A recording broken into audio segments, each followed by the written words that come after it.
आपने अक्सर एक लाइन सुनी होगी, फिल्में समाज का आईना होती हैं। यानी हमें फिल्मों में जो कुछ देखने को मिलता है, जो कहानियां देखने को मिलती हैं, दरअसल वो सब समाज में हो रहा होता है, बस कई बार हमारी नजरों से दूर होता है।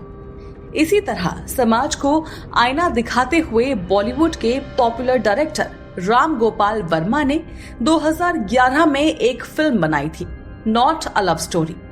आप में से शायद कुछ लोगों ने ये फिल्म देखी होगी और शायद कुछ ने नहीं, लेकिन इस फिल्म की जो कहानी थी वो असल में रियल लाइफ बेस्ड थी। इस फिल्म का एक आइकॉनिक सीन है जो बहुत ज्यादा पॉपुलर हुआ और जिस सीन के बाद ही असल में आम लोगों को ये समझ में आने लगा कि ये एक्चुअली कौन सी कहानी है। इस सीन में एक लड़की अपने पुराने प्रेमी के साथ फिजिकल होती है और सामने रखी होती है नए प्रेमी की लाश, और फिर दोनों मिलकर करते हैं लाश के एक या दो नहीं बल्कि कई 100 टुकड़े। जी हाँ, कई 100 टुकड़े। आज की ये कहानी है नीरज ग्रोवर मर्डर केस की। कौन था नीरज ग्रोवर और क्यों हुई थी उसकी हत्या, और कौन थी ये लड़की, आज इसी के बारे में आपको बताऊंगी। केरल का कोच्चि। मारिया मोनिका सुसाईराज कन्नड़ फिल्म की एक्ट्रेस थी।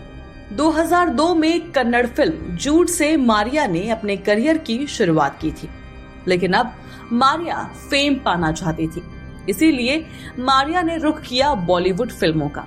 अब वो चाहती थी कि वो हिंदी फिल्मों में करियर बनाए, इसलिए उसने कन्नड़ फिल्म से नाता तोड़ दिया और 2007 में मुंबई आ गई। मारिया को हिंदी काफी कम आती थी, इसलिए जहां भी ऑडिशन देती थी लोग कुछ न कुछ कहकर, कभी टालकर, कभी कुछ बोलकर उसको वहां से हटा देते थे और कहते थे कि कभी कॉल करेंगे, लेकिन ऐसा कभी नहीं हुआ। और यही कारण रहा कि काफी टाइम तक उसे फिल्मों में काम करने का मौका नहीं मिला। अब इस कहानी का जो दूसरा किरदार है वो है नीरज ग्रोवर, और आज का स्टार टीवी या कहें कि तब का सिनर्जी एड लैब से वो जुड़ा हुआ था। ये एक प्रोडक्शन हाउस था जिसके जरिए लोगों को एक्टिंग के लिए चुना जाता था। काफी जल्दी ही नीरज ने अपनी एक अच्छी जगह स्टार टीवी या कहें कि सिनर्जी एड लैब्स में बना ली थी। इसका अंदाजा आप इसी बात से लगा सकते हैं कि स्टार प्लस पर काफी पहले शाहरुख खान का एक शो आया था, क्या आप 5वीं पास से तेज हैं। तो इस प्रोग्राम की जो प्रोडक्शन टीम थी उसका नीरज भी हिस्सा था। तो इसी तरह एक दिन होती है नीरज की लाइफ में मारिया सुसाईराज की एंट्री। दरअसल जब फिल्मों में काम नहीं मिला तो मारिया ने सोचा कि पहले टीवी सीरियल के थ्रू अपना काम शुरू करती हूँ, और उसके बाद जब पैसा आना शुरू हो जाएगा, 2-3 जगह नाम बनना शुरू हो जाएगा, तो उसके बाद वो फिर से बॉलीवुड में ट्राई करने का सोचेगी। अब नीरज ने मारिया को टेस्ट के लिए बुलाया और कुछ सवाल पूछे, साथ ही एक स्क्रीन टेस्ट भी मारिया को करने के लिए दिया गया। अब हिंदी में सवाल था और हिंदी में ही डायलॉग्स थे, तो मारिया ना तो सही से एक्सप्रेशंस दे पाई और ना ही सवालों के जवाब दे पाई। अब नीरज ने कहा कि मारिया, हमें जो इस रोल के लिए शख्स चाहिए उसकी हिंदी अच्छी होनी चाहिए, क्योंकि ये प्रोग्राम हिंदी में होने वाला है, लेकिन हम आपको किसी और प्रोग्राम में जरूर मौका देंगे। अब नीरज यहाँ से उठकर चला गया। मारिया ने ऑफिस के ही किसी शख्स से नीरज का नंबर ले लिया। मारिया पहली नजर में जान गई थी कि नीरज का स्टार टीवी पर काफी दबदबा है और वो काफी काम उसके आने वाले समय में आ सकता है। अब मारिया ने कुछ दिन बाद नीरज को फोन किया। दोनों में बातें बढ़ने लगी, मुलाकातें शुरू हो गई, दोनों डेट्स पर जाने लगे। कभी रेस्टोरेंट में तो कभी समंदर किनारे ये डेट्स होया करती थी। लेकिन यहाँ कहानी में जो ट्विस्ट है वो दिलचस्प है। दरअसल मारिया का एक प्रेमी था और वो काफी टाइम से रिलेशनशिप में थे। जो ये प्रेमी था इसका नाम था जेरोम मैथ्यू। ये कोची में ही रहता था और नेवी में काफी अच्छी पोजीशन में था। जेरोम और मारिया की स्कूलिंग भी साथ ही हुई थी, कॉलेज में गए तब भी साथ ही थे। लेकिन जेरोम के नेवी ज्वाइन करने के बाद मारिया फिल्मों में काम करने लगी और अब ये दोनों लॉन्ग डिस्टेंस रिलेशनशिप में थे। मारिया ने जेरोम को नीरज से हुई दोस्ती के बारे में भी बताया था, लेकिन जेरोम को ये दोस्ती एकदम पसंद नहीं थी।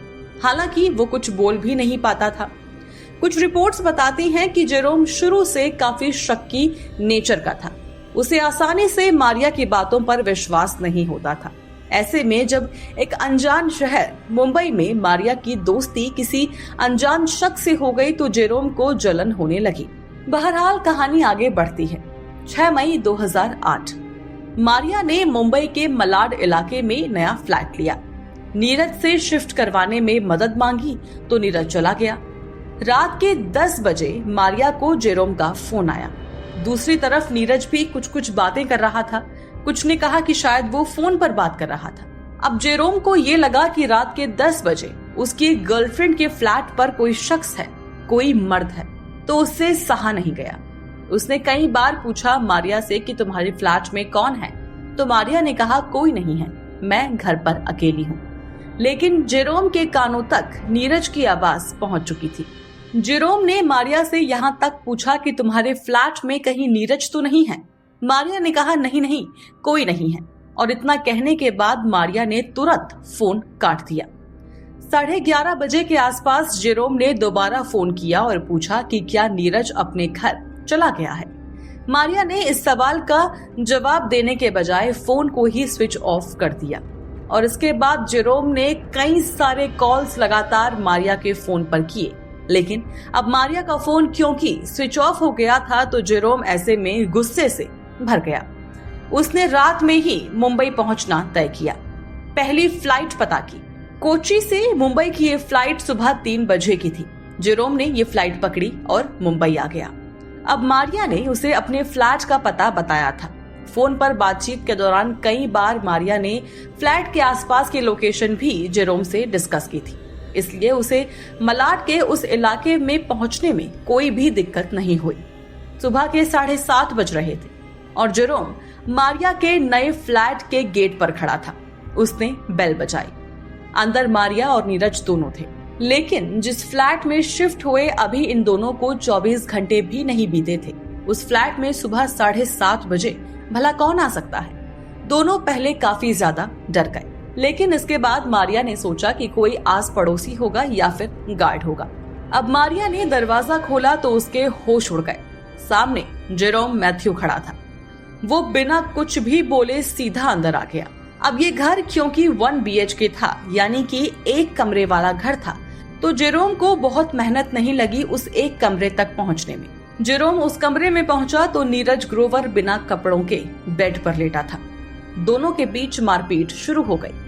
मारिया लगातार इन दोनों के बीच हो रही इस लड़ाई को शांत कराने की कोशिश कर रही थी, लेकिन इस बीच जेरोम ने मारिया पर भी हाथ उठा दिया और नीरज इस बात से काफी ज्यादा नाराज हो गया।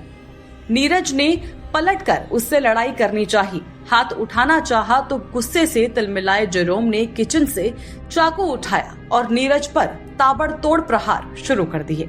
इस दौरान मारिया ने फिर से बीच बचाव की कोशिश की तो जेरोम ने उसे झटकते हुए कह दिया कि दूर रहो वरना तुम्हें भी मार दूंगा। अब जेरोम ने चाकुओं से इस तरह वार किए थे कि नीरज की ऑन द स्पॉट मौत हो गई।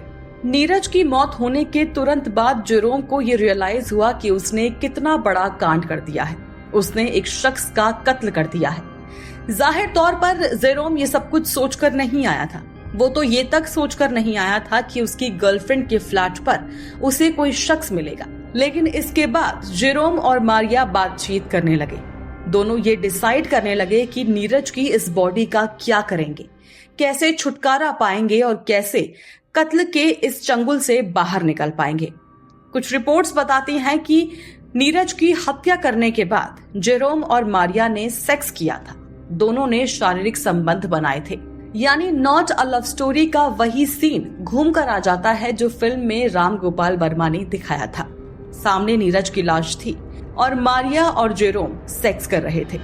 इसके बाद दोनों ने सोचना शुरू किया कि इस लाश का किया क्या जाए। अब मारिया के दिमाग में एक आइडिया आया। उसने अपने एक दोस्त से उसकी एक कार ली और जेरोम के साथ मलाड के हाइपर सिटी मॉल गई। वहां से 3 बड़े एयरबैग के साथ एक बहुत बड़ा चाकू खरीदा।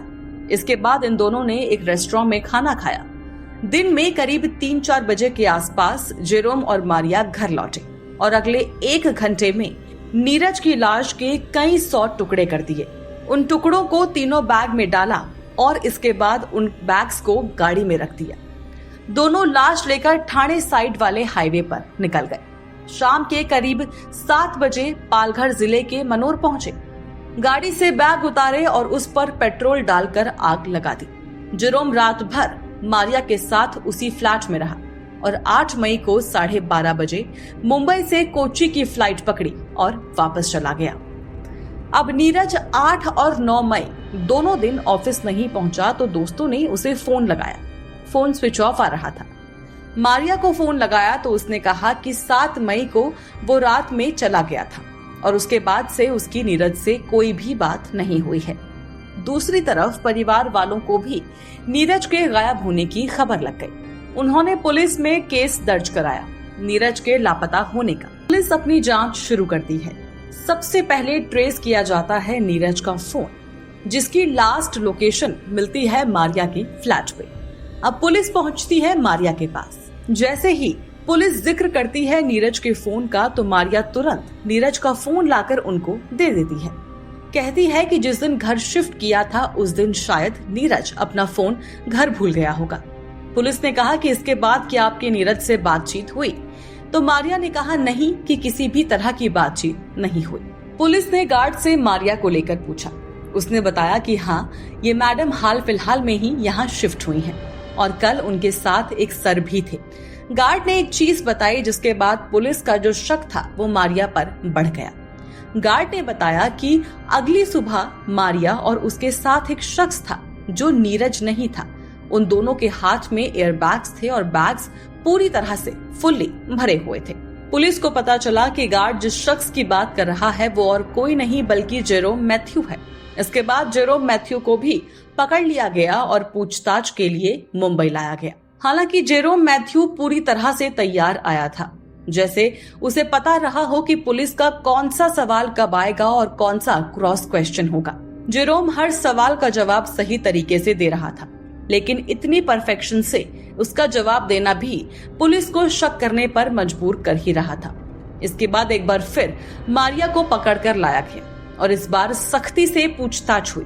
जितने सबूत थे, गार्ड की जो बात थी वो सब कुछ मारिया को बताई गई और आखिरकार मारिया टूट गई। मारिया ने सब कुछ बता दिया। इतना ही नहीं, जिस गाड़ी में जेरोम और मारिया नीरज के लाश के टुकड़े लेके गए थे उस कार की भी जांच हुई तो उसमें खून के धब्बे मिले। फॉरेंसिक टीम ने सारे जरूरी सबूत इकट्ठा किए और उसे कोर्ट में जमा कर दिया। अब नीरज के कत्ल के कुछ ही दिन बाद यानी कि 2008 में ही मारिया और जेरोम को गिरफ्तार कर लिया गया था। मुंबई सेशन कोर्ट में सुनवाई शुरू हुई। मारिया ने अदालत के सामने अपना गुनाह कबूल कर लिया, लेकिन बयान बदल दिया। मारिया ने कहा कि मैंने कुछ नहीं किया है। जेरोम और नीरज की लड़ाई के दौरान मैंने बचाने की कोशिश की, लेकिन जेरोम ने मुझे भी मारने की धमकी दे दी, इसलिए मैं पीछे हट गई। मारिया के इस बयान का किसी के पास कोई जवाब और सबूत नहीं था, इसलिए कोर्ट ने सभी की दलीलों को सुना, सारे सबूत देखे और फैसला लिख लिया। तारीख आई 11 जुलाई 2011। कोर्ट ने जेरोम को 10 साल की सजा सुनाई। जी हाँ, 10 साल की सजा। एक शख्स को मारना और उसके 100 से ज्यादा टुकड़े करना और ऐसे आरोपी को महज 10 साल की सजा। हालांकि कोर्ट ने अपने इस फैसले में एक स्टेटमेंट भी दिया कि जेरोम मैथ्यू हत्या के इरादे से मुंबई नहीं आया था, ना ही ये कोई प्लान्ड मर्डर था। ये गुस्से में किया गया कत्ल था और इसी के चलते मैथ्यू को सजा कम भी दी गई। वहीं मारिया को सबूत मिटाने का दोषी बताते हुए कोर्ट ने 3 साल की सजा सुनाई। जिस दिन सजा सुनाई गई उसी दिन मारिया बाहर भी आ गई।